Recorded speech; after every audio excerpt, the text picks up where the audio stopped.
You are about to see and hear one of the most significant messages given to us from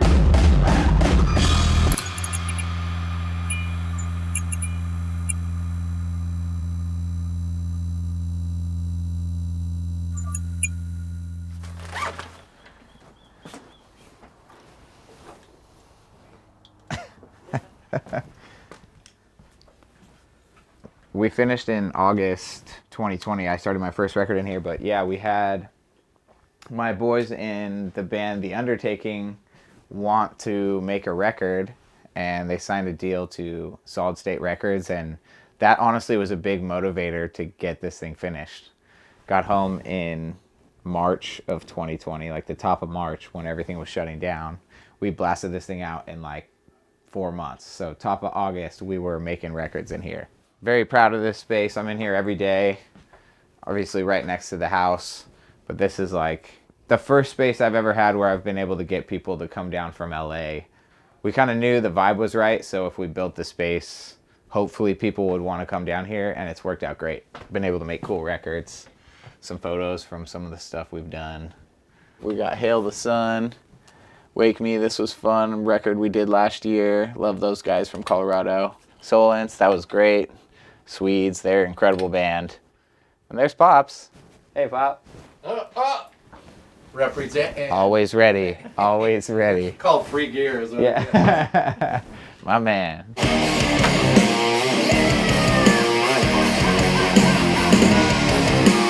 Let's get them drums going. This is a song I wrote many, many years ago, and I had an artist reach out who wanted to do some rock stuff. Said this song might work great for your voice, and I hadn't used it for anything, so his voice crushed it, and we kind of like reworked what I had done and built it into a song completely brand new that is just his thing, you know. Where I am now is kind of what I've picked from every single incredible producer I've worked with to try to have my own version of things. But what I've realized is that's just having, you know, no hands tight on the reins, like letting everyone thrive and do their best job. You know, I don't look at myself as the top dog in any one of those steps in the process, but I know I have a ton of friends who are talented, who are going to make my ideas better, who I like to work with to help make their ideas better. That's the beauty of art, broad spectrum, but that's the beauty of music, is like there really isn't any rules. It's all kind of, you know, subjective. So I feel so hippy dippy in like kind of my approach to producing music now, but I think it's a good thing. It's like there's no rules, man. We can do whatever we want, and it could just like could be anything, you know. but I genuinely think that works. That coupled with like I'm kind of a bully when we're working. I like to go really fast and, well, let me try this idea real quick. Chaos. My whole life is chaos. Yeah, that's my brain right here. All of whatever that is. That's how it looks inside between my ears. I went kind of psycho on the engineering side of making this like a forever studio that sounds amazing from day one. Made possible by my dad being the wizard that he is and lending us the labor, help, and knowledge that we needed to do $1 million studio on a not $1 million budget. Man, do I love this place. When we were building the studio, I knew I was going to need a diffuser for like audio purposes to be, you know, behind where the speakers are hitting and be able to have more accurate sound when I'm mixing and listening to what we're doing. And then we kind of went down a rabbit hole of different, you know, visually pleasing versions of that and landed on this, which has worked out incredible. And my wife spent like 1.5 years collecting these books from all over the world. Thanks, wife. I have a gold record that's supposed to be here any day for a song I mastered for an awesome band. I'm going to put that right there. That'll be my first one. It's in the mail, they said, but it's been in the mail for a while, so might need to email somebody. I love these posters. Most of these are from when I was selling merch early on in my career. I was working for Thrice for a while. Got to work with Delta Spirit briefly. Oh, this was fun. This was right before the pandemic. This is the last used tour. We did our Underplay tour with Dragged Under, and that was right before Dragged Under got signed and put out all their records and start doing their thing. Oh, here's another one. This was a very fun tour. This is with Coheed, I believe. Yeah, this is the Coheed tour we did last year. That was amazing. That was a big one. So funny. I asked for a poster at the end of the tour, and we're like, well, we only have signed ones. Like, cool. I'll put my signature up in my studio. That feels cool. These old rippers my homie Michaela took. I played drums on a tour. We did one song a night where I played drums. If it's in a photo, it's actually happened. So, oh, and I need to pull this out. Which case? I've been kind of selling a lot of gear lately because everyone's always looking for gear. So I like to go through what I have left over before I start buying up stuff again next year. Strat. Oh yeah, here we go. That was like minimal damage. All right, guys, let's have a talk.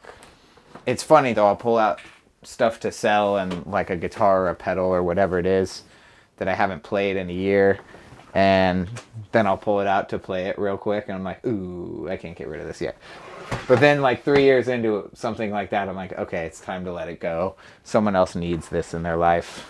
Most of my collection at this point is right here. I'm not like a super hoarder of guitars. I know it looks like a lot, but it's a lot of different tunings, and I tour with all of them, and I have a couple backups, some acoustics. It's not a lot, but it's not a lot. The Strat's gotta go. It's been a good guitar though. It's time for you to go now, you beautiful thing. We had a long ride. We went on a long ride together, and I was like, yeah, you're cool, but I like my other stuff, and someone else is gonna be stoked. I think I posted it for sale yesterday afternoon, and I woke up this morning and had an offer. I was like, all right, guy, it will be yours. I'll box that up later. I like to put like some presents. I'll put some strings and stuff in there. When I was young, I bought a couple things online, and dudes sent them with like stuff, and I was like, oh, that's the coolest thing ever. It's like being rad dad and sending a couple things. I have to close the door when I walk into work, otherwise on a day like today it's like it's kind of dialed. But I'll hang out here. My pops is usually out here messing around too. I can hear him in there, but oh, he's working on the motorcycle. What are you doing? I get this little mini bike running. What are you doing? We're doing important stuff. I was gonna hit some golf balls because it's a nice day. That's important. Yeah. I told you last time at Robbie's. Yes. Way overflew the landing. Whiskey throttle into the berm. Robbie said he saw my shoe go like 200 feet in the air. Doink. Yeah, I gotta be careful on these stinking things. I'm clumsy. Well, that was nice. I'm gonna hit a ball. Oh yeah. Oh yeah. We've been talking about it forever, like trying to find a place to put a green and then chip to it from different spots on the property. It'd be awesome. I've been doing this since I was like a little kid, and I've not improved by one stroke since I was like 9 years old. Ooh. All right. Now I can get back to work.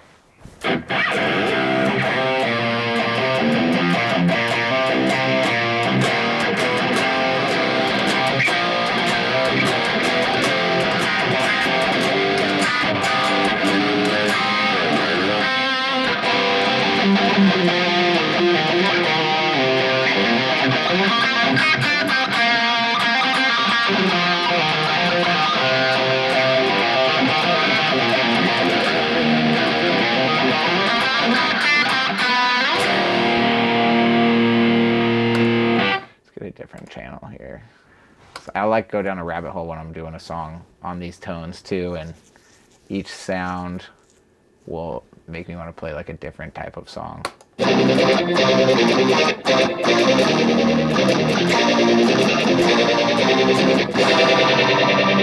that's wild. I do forget that I am in love with the guitar. Sometimes I don't give it enough credit, but with the right sound and the right particular guitar, Maybe sit here and play all day. Dang, that's emo. I'm gonna record this real quick. It's kind of cool.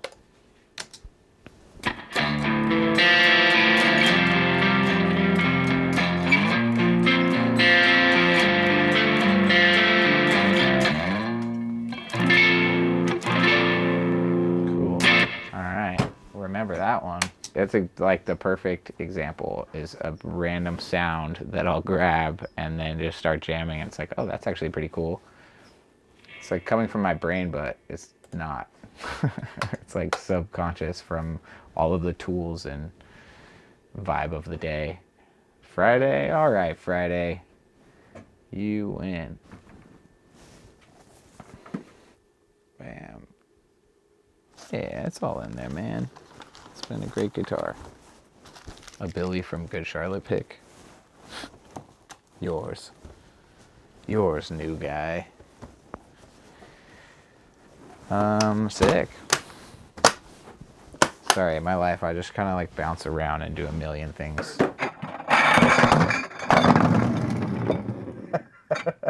Oh man. Alright, I gotta deal with this. Alright, that was the last one that was gonna fall. This is me trying to be polite too. I don't even drink these suckers. Oh, what a dodo bird. Alright. That adds up. That's why I don't ride the motorcycle anymore. I've been extremely fortunate at the opportunities I've even gotten a chance to follow through with. But yeah, playing in the Used, a band that's been one of my favorites since I was a kid, is unreal.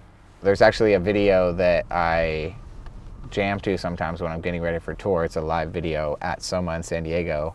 And for sure, I'm like somewhere there in the front row, not knowing that eventually I would obviously get to play guitar in the band, which is nuts. But I told the guys kind of from the very beginning, even when I auditioned, I was like, yeah, I'm not trying to hide it. Like, I love the band. You know, some of these songs I like learned on guitar as I was coming up and learning how to do it at all. And that's what's great with my band too, is they feel similarly, where playing some of the songs from the very first record, stuff that they wrote 22 years ago, is still fun and exciting to play every night. When the crowd sings, you know, a few of these lyrics back to us, you know, you have 50 or 60,000 people singing a lyric from a song that's 22 years old, singing it back to you every single time you do it. That's nuts. Like, it doesn't matter if I'm essentially a cover artist for most of our set, and it doesn't bother me one bit, because those songs impacted me when I was a kid 22 years ago, and that's something special.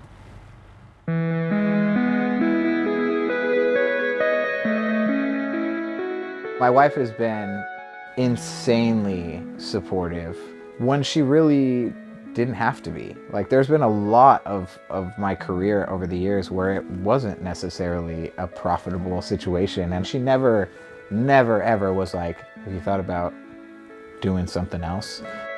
We're gonna go get the wife and the babies, bring them backstage to party. The past few tours we've done have all been like the mid-sized amphitheater tour, and I am here for it. Did not anticipate that, playing at like Bringle Terrace in high school. Accidents happen. Oh, there's my wife. It's me, tell her. Hi, Marlo. Hi, buddy. We'll get him in a sec. We'll have you park all the way down by the bus. Dude, you got bigger. Guess what? What? I totally watched it Hocus Pocus too. You did? Did you love it? Yep, it was good. Cool. Okay, here, I'm gonna sit you here so I can put your shoes on, okay? Well, I'm not gonna drive. You're not? It's kind of one of these things that we talked about in the early years of being in a band, like someday I'll bring my family on the road, but it was kind of like a pipe dream, and it's a total trip to like literally get off stage and have the kids there. And we're kind of like the older brother band on a lot of these tours. We're like the sober dad examples to everyone else. Can be you. You want me to give you a tour of Dad's stinky bus, Edie? Yeah. Okay. I'm gonna hold my nose like this. You hold your nose? Okay. Okay, here we go. Can you go up the stairs all the way by yourself? Oh, I can smell beans. You smell beans? Look, this is my bunk. And Maybe Dad got you a surprise. Thank you. Do you like it? Yeah. Do you know what it is? Wait, I know what that is. It's a piano. Do you want to hear? Press it. I just turned it on. Press it. Dude. Should we bring it to the dressing room so you can play it? Uh-huh. Okay. Bunk alley gets pretty terrible with a bunch of stinky dudes living together. So we started a fart jar. Hopefully people would put money in it, and it just turned into beer bottle caps. And we were putting quarters in there for laundry on days off, so that was productive. Dave put a fart in the jar? Oh, great. There you go. Yeah, we had all fart put in the jar. I touched that shit. What's up, dudes? So my zone is kind of like this stuff. My guitars and pedals and all that stuff is here. My rig's simple. I play digital amps right now because it's something that I can travel the world with, and everything sounds exactly the same in like a little Pelican Air. So I'm stoked how everything sounds. I never have to change my in-ears, sound the same every day. Everything we do for these types of tours is just to make sure it's overwhelmingly good to go so we can just walk on stage and play the songs, entertain the crowd, and then walk off. Sounds easy. My techs do all the work. I just show up. Oh, this must have been an easy day. Pretty nuts. Yeah. We have a pretty cool system. Something that's kind of unique to our band. I'm sure some other bands do it, but about an hour before we go on stage, we close down our dressing room, ask all of our guests to kind of go to the other rooms, and we run our whole set. We have amps and drums and a whole rig in our jam room, and like we hit the click track and we play the whole thing. We try to finish it right before we go on stage, so like 5 minutes before stage. We finish running the whole set, put our ears in, and go run to stage and do the same thing again, just in front of people. We can do some stuff and make some stuff and just do stuff that's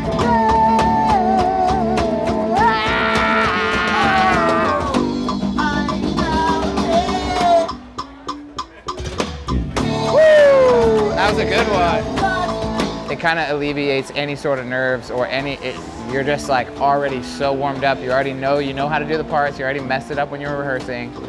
So it just makes it a lot easier to go out and have fun and turn on the like entertainer side of our brains without having to think about how to play the notes,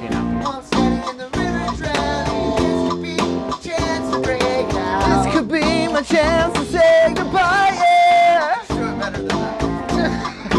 Holy shit. After watching what I planned to be, now I'm ready to be free. Here I am, it's in my head. Complex right away. Last time I sing a full voice warm up. Here I am,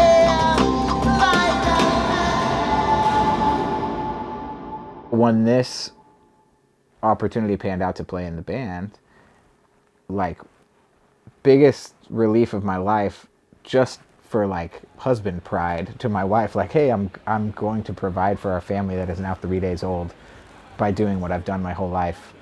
And what timing, like I was about to either hang it up or somehow this was gonna finally click and I'm gonna support my kids and my house with it.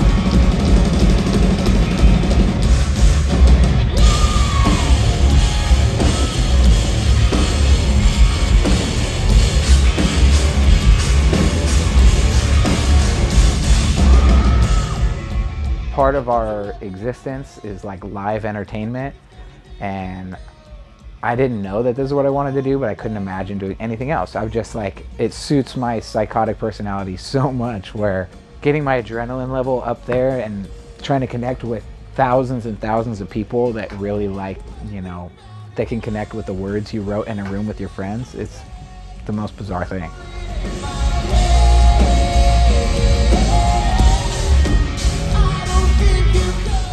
I cannot help but look down at the people in the front row and go, that was me. It's something that I think about constantly. I feel so blessed that I come from a fan perspective, that I was such a fan of music, because now I know how important it is to give my time in that way and to entertain people in a way that I do. And it still makes me more excited than anything I've done on earth. So I have this bizarre, very rare experience to get to play in a band that I like idolized as a kid. You know, they make movies about that crap.